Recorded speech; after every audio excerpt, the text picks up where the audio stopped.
Hey everyone, Zach here. This is some work that I have in my keeper case. All abo work that I'm very proud of. Stuff that I just really enjoy. I really found, I feel my passion within flint knapping is just trying to make accurate replicas of things that look similar to what Native Americans and other cultures were making in prehistory with the correct tools or with tools that were available at the time.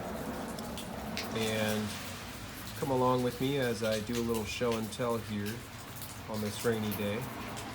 It's looking like California is going to have a La Nina season this year, and I don't sell any of this work just because I don't want it to ever get into like the artifact market and people try and make it look like it's an actual artifact. And then also I just like these points.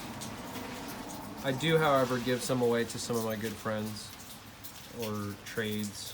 Sometimes I'll sell them, but usually only to friends or people that I know are trustworthy. So yeah, I've been doing a lot of commercial work recently just to, I'm in college and it's helping me pay the bills and everything like that. So mostly obsidian, big serrated things and stuff like that. So it's kind of fun to just get back to the basics and look at some of the points that I really enjoy making. And I just fractured my left, so I'm left-handed. I just fractured my elbow and my dominant hand, so I won't be doing any flint knapping for a while. So I've just been doing some show and tell recently. So let's get to it. Let's start out with the point in here that isn't mine. This is a Clovis point made by Marty Reuter. It's really well made.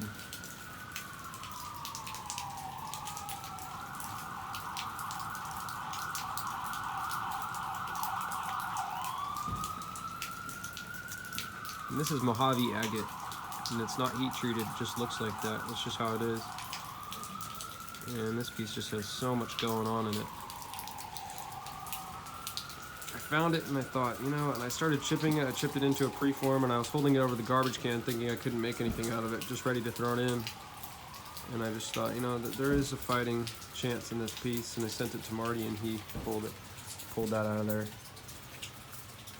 And then I've got more Mojave agate point or knife I made. That one was a strange shape, so the flaking's not the best, but nice and thin and pretty translucent.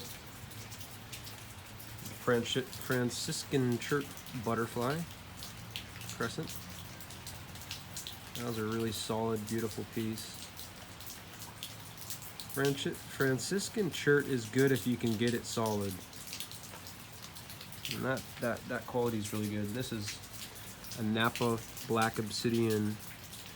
These are called Stockton Curve, and that is made from Napa black obsidian, which was the dominant material that the Stockton culture was using. Really cool obsidian.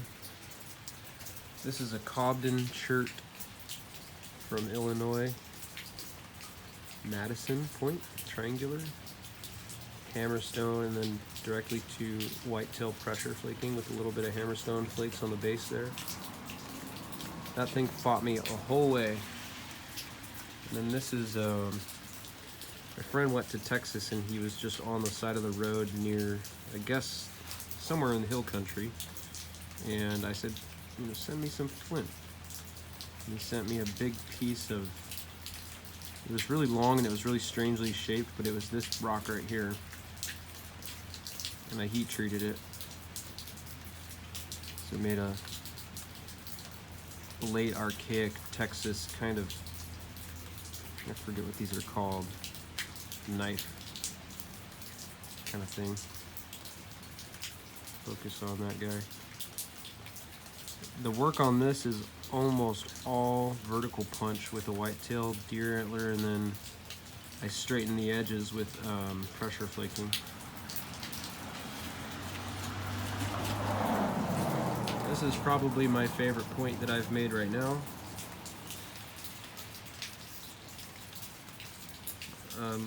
I also thought that this one was going to end up in the garbage just because it was, I don't know, I just was having a lot of trouble with it.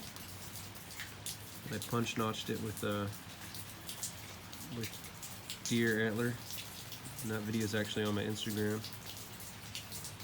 Kind of, I guess, a Lost Lake kind of thieves thing. It's got a bevel on it.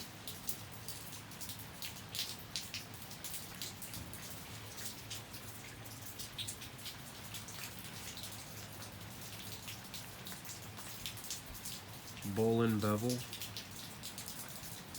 Early archaic southeast. And this is Flint River, raw Flint River chert. Same with this guy. Not to be confused with Knife River Flint.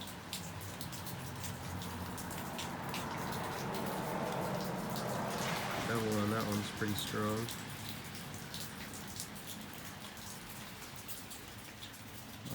This is a really cool guy. This is a deer ulna. Oh man, it's so hard to, these little arrow points are so hard to photograph.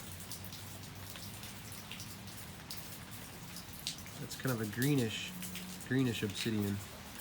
Obviously you won't see it in this lighting. Let's see, Price, this is a Price Ranch, and that's a heat treated agate chew mash style.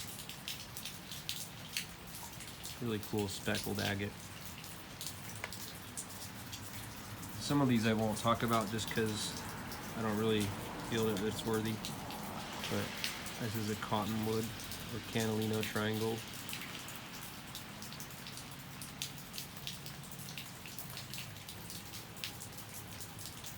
It was a common style in Southern California. The chew mash, the yokut, and San Diegueño and many other tribes down there use this style. Kennewick man, be wary. This is a Cascade. This one's not that great. Whoa, I don't want to drop it. I'm gonna start calling dacite shark skin obsidian just because I feel like that's more politically correct. Quartzite from Montana. Little arrow point.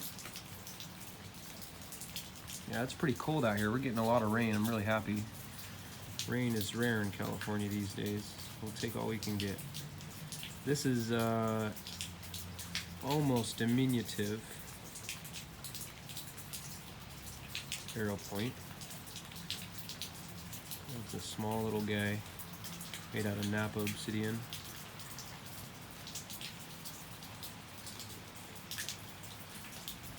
Flaked with the deer ulna. I'm surprised they didn't snap off that tip. This is Wyoming ortho quartzite made on a triangular flake. Triangular in cross section, I should say. This is a Jasper Mummy Cave. See if we can get a good focus on there.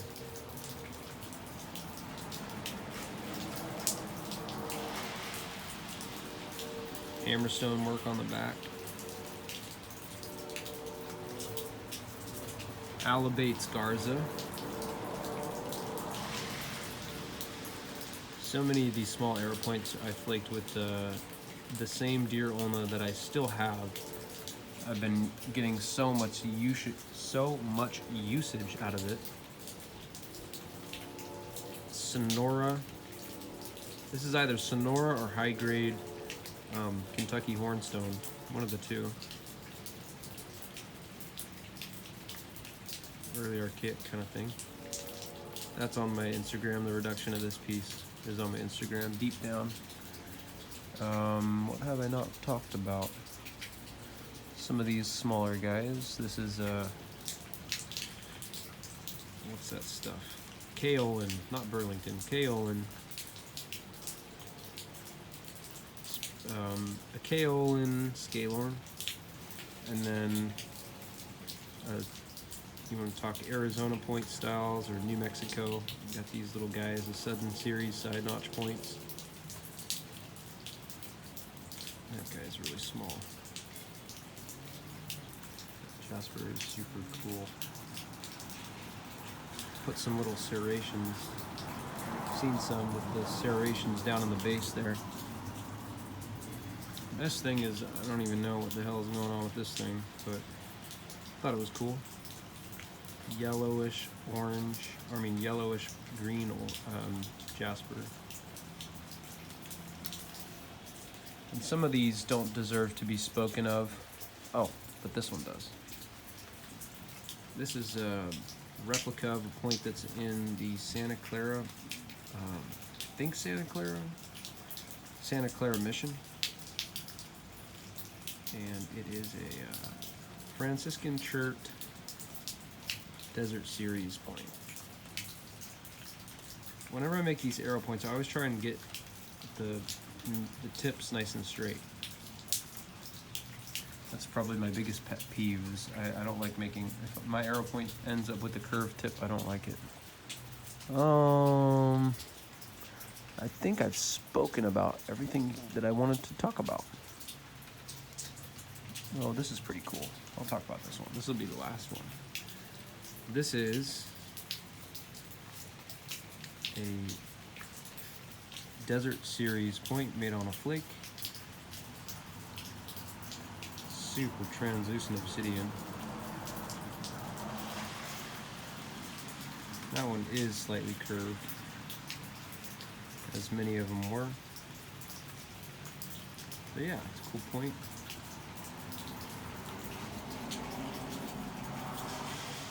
And yeah, thanks for watching.